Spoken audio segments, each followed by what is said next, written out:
Hey everyone, and welcome back to What's Going On in Germany. I'm Peter Dawell, and I'm here with Nora Kane, our resident expert on all things German politics. We're here to try to help make sense of what's going on in Germany, especially for those of us over here in America. Always a pleasure to be here. So today we're going to dive into a story that might leave some of you scratching your heads. It involves a judge and some questionable online posts and a promotion that has left a lot of folks kind of raising eyebrows. Yeah, it's a story with some twists and turns, and it really gets at how Germany is dealing with its history and its current political landscape. Okay, so let's set the scene. We're talking about Bengt Christian Fuchs. He's a judge who was recently removed from his position in Gera. Now, Gera is a city in the eastern German state of Thuringia. And this removal, it wasn't because of any rulings he made in court. It was because of some allegations about some racist and homophobic posts that he allegedly made online. And what makes this even more interesting is that before these investigations concluded, Fuchs was appointed to a high-ranking position in the Thuringia Ministry of Justice. Wait a minute. So he gets a promotion after being removed for these kinds of allegations. That seems a little, I don't know, counterintuitive. Where did he end up? He's the head of Referat 45. Now, to American ears, that might sound like some kind of top-secret agency, but basically it's a bureaucratic role, dealing with finances and PR, not courtrooms. Okay, so maybe not as glamorous as being a judge, but still a pretty cushy government job. I can kind of see why people would be upset by that. But let's back up for a second. What exactly did Fuchs post online to get himself into so much hot water? Well, the allegations come from posts made under the usernames Bengt Fuchs and Befuchs 287. They were on a platform called Tradition mit Zukunft, or Tramazu, if you can imagine, like an online forum. But it's known for attracting members of right-wing fraternities in Germany. Now, fraternities are a big deal in America on college campuses, but I'm guessing these German fraternities are a little bit different. They are very exclusive groups with deep roots in German society, often with a really long and prestigious history. But some of them do have a history of promoting nationalist, even right-wing views. Okay, I see. So what kind of stuff was he actually posting? Well, one post from 2009 speculated, and I quote, "Would they be granted church asylum? Would Claudia Roth cry?" Who is Claudia Roth, and what is church asylum? I think I need a crash course in German culture here. Good point. So at the time of this post, Claudia Roth was a very prominent Green Party politician, known for advocating for refugees and human rights. And church asylum is a practice in Germany, where churches can actually offer refuge to people facing deportation, often on humanitarian grounds. Oh, okay, so bringing her up in that context. It seems to be mocking those who support asylum seekers Yeah. and suggesting that they don't deserve any support or sympathy. Yeah, I can see why that would raise some red flags. Were there any other posts along these lines? In 2011, the same user wrote that if a teacher tried to teach their children that homosexuality or being transgender was normal, he would have to deal with them, just like he would deal with teachers who tried to downplay the negative aspects of East Germany's communist past. Wow. Yeah, pretty inflammatory stuff. It is. And it's not just the content of the posts, it's the fact that these views were coming from somebody in a position of power, someone who's supposed to be impartial and uphold the law. Exactly. Makes you wonder how this guy ended up getting promoted. Did he even defend himself against these allegations? Initially, he denied being the author of the posts, but he did admit to being a member of the fraternity associated with the online platform. Oh, the classic non-denial denial. But there's a curious detail here. He also said that he would delete this portal for myself, which kind of implies he had some connection to the account. So did he ever clarify that statement or address the allegations directly? Nope, not a word. Since that initial denial, Fuchs has remained completely silent. No further explanations, no apologies, nothing. Not exactly a good look if you're trying to win back public trust. And now with this promotion, the silence is speaking volumes. People are wondering what this says about the Thuringia Ministry of Justice. What message are they sending? Yeah, I think I can speak for a lot of our listeners when I say we need some answers here. Well, let's try to untangle this web, shall we? Okay. Okay, so let's try to untangle this a little. First off, it's important to understand that Germany has how can I put it?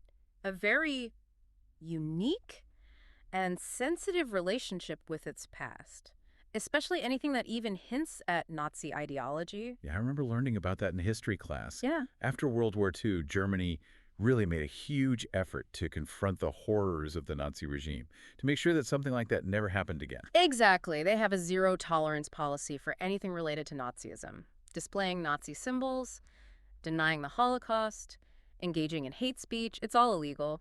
And the sensitivity goes beyond just blatant Nazi references. There's this heightened awareness of anything that might even come close to those ideologies.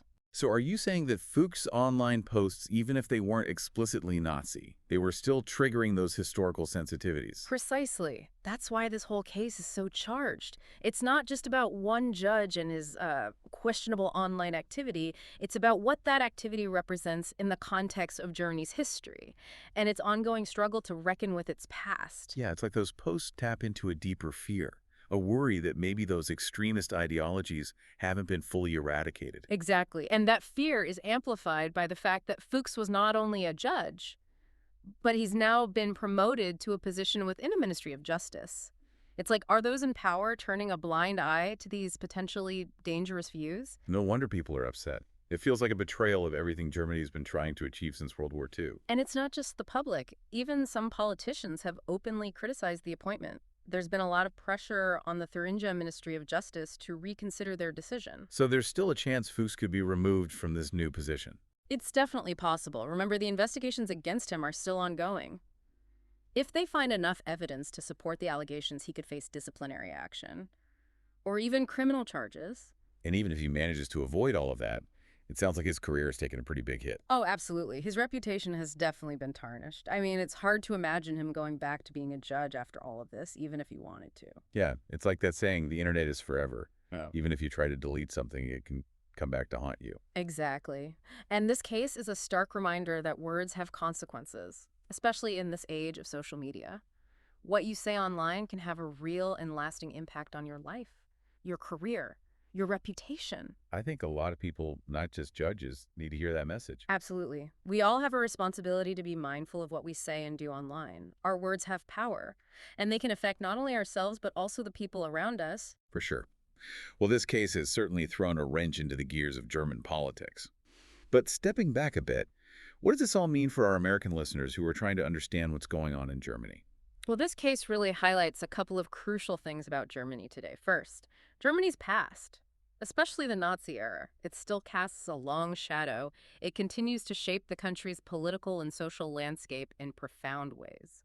And secondly, Well, Germany, just like a lot of democracies around the world, is facing some serious challenges right now. You know, the rise of populism, the spread of misinformation online, the erosion of trust in institutions. These are all trends we see in Germany as well. yeah, it's a reminder that those challenges are global. I mean, we're grappling with the same issues here in the U.S. Exactly. This case is just one very specific Yeah. and perhaps unexpected example of how those broader trends are playing out in Germany. It's a reminder that politics is rarely neat and tidy. It's often messy, complicated, and sometimes even downright bizarre. That's one way to put it. So with all that said, what are some of the key takeaways from this whole saga? What should our listeners be thinking about as this story continues to unfold? Well, for one, it shows that even seemingly minor events, like the appointment of one judge to a bureaucratic position, can become lightning rods for deeper anxieties and tensions within a society. It's like this case has become a symbol of something much bigger, a focal point for all these anxieties about Germany's past and its present. Exactly. And it also raises some fundamental questions about accountability, transparency, and the role of public trust in a democratic society. If someone in a position of authority is accused of holding these kinds of views, how should they be held accountable? What does it take to rebuild public trust? These are tough questions, but they're questions that Germany and many other countries are having to confront right now. That's a lot to unpack. It is. But it's also a fascinating case study in how history, politics, and social dynamics all come together to shape the course of events. For sure. And I'm sure this story is far from over. Oh, you can bet on that. There will be a lot more twists and turns as the investigations continue, and as the political fallout unfolds. It really makes you think about the power dynamics here. I mean, you've got Fuchs, who's been accused of these pretty serious things, and yet he still manages to land this prominent government position. What does that say about who really holds the power in Germany? It's a good question, and it gets at how political appointments work in Germany. So the Thuringia Ministry of Justice, it's led by the Christian Democratic Union. The CDU, I guess you could compare them to the Republican Party here in the U.S., but maybe a little less intense. Okay, I can see that. So the CDU appointed Fuchs to this position. But why? Why would they do that? It seems like a huge risk, Yeah. especially with all the public backlash. Well, there are a few possible explanations. None of them are particularly flattering to the CDU. One theory is that they just didn't take the allegations against Fuchs very seriously. They might have dismissed them as just online chatter. Or even an attempt to smear a conservative figure. So like a boys will be boys attitude. Yeah, unfortunately, that kind of mentality still exists in some circles. Another possibility is that the CDU saw Fuchs as a valuable asset, despite his controversial views. He does have experience in the Ministry of Justice, and he might have been seen as someone who could help push their agenda forward. So they were willing to overlook his alleged prejudice because they thought he could be useful to It's them. cynical, but it's not impossible. And then there's the possibility that the CDU felt pressure to protect one of their own. Fuchs has been a member of the party for years, and they might have felt obligated to stand by him, even if it meant damaging their own reputation. Yeah, like putting party loyalty above everything else. That's a criticism that's often leveled at political parties, and not just in Germany. But regardless of their motivation, the CDU's decision to appoint Fuchs has clearly backfired. I mean, it's created a huge PR nightmare for them, and it's raised serious doubts about their judgment and their commitment to tackling extremism. So what's next? I mean, what are the potential consequences of this whole mess? Not just for Fuchs, but for Germany as a whole. Well, on a practical level, the investigations against Fuchs will probably continue, and there's still a chance he could face some sort of disciplinary action, maybe even criminal charges. But beyond that, this case has really shaken public trust in the justice system. People are now questioning whether the system is really impartial or whether it favors certain groups or ideologies over others. And that's a big problem for any democracy, right? I mean, the idea that everyone is equal under the law, that's kind of fundamental. It is, absolutely. If people lose faith in the justice system, it undermines the entire foundation of a democratic society. And this case also raises some broader questions about how Germany deals with extremism, especially online, especially in the age of social media. It's like this case has exposed this crack in Germany's armor, this vulnerability that extremists could potentially exploit. So what can Germany do to address these issues? I mean, they can't just erase the past or shut down the internet. It's a complex challenge. But one thing they can do is to continue investing in education and public awareness campaigns, things that promote tolerance and diversity, critical thinking. It's about helping people recognize and reject extremist ideologies, especially online. So kind of like inoculating people against these harmful ideas. Exactly. Germany can also strengthen its laws and regulations around hate speech, online extremism. I mean, they've already taken some steps in this direction, but there's always room for improvement. It's about finding that right balance between protecting free speech and preventing the spread of dangerous ideologies. And what about holding people in positions of power accountable? It seems like Fuchs got away with a slap on the wrist, even though he was accused of some pretty serious things. That's a good point. Germany needs to make sure that there are clear and consistent consequences for those who engage in hate speech or promote extremist views, especially if they hold public office. It's about sending a strong message that these behaviors are not acceptable and will not be tolerated. It's like that saying, sunlight is the best disinfectant. Shining a light on these issues and having those open and honest conversations about them, that's the first step towards addressing them. I completely agree, and I think that's where our listeners come in. By staying informed, engaging in thoughtful discussions, and holding their elected officials accountable, they can play a role in shaping a more just and equitable society. Well said. This has been a fascinating and thought-provoking deep dive into a very complex issue. It's definitely given us a lot to think about. I agree. It's a reminder that even in a country like Germany, which has made so much progress in confronting its past, the fight against extremism is an ongoing battle. And it's a battle that requires vigilance, courage, and a commitment to upholding democratic values. Well, on that note, we'll leave it there for today. Thanks for joining us, and we'll see you next time for another deep dive into the world of German politics.